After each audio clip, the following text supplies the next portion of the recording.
Okay, and now for the dance position. You're both going to pretend like you're holding a really big beach ball, because remember, the lady's going to be wearing a pretty big dress. So what you want to do, for the gentleman, you're going to take your left hand, put it in the lady's hand, and his right hand right on her shoulder blade. And the lady will put her hand right, there's a little divot in the man's arm. So, if you look at this as we turn, 360.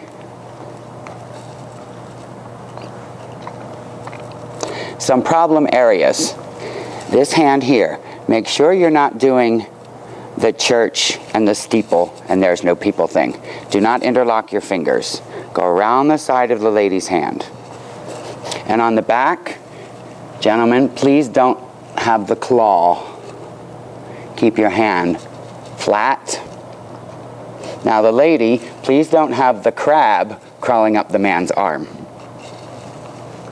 Okay? So the lady puts her hand flat on the man's arm. And there you have it. Our dance position.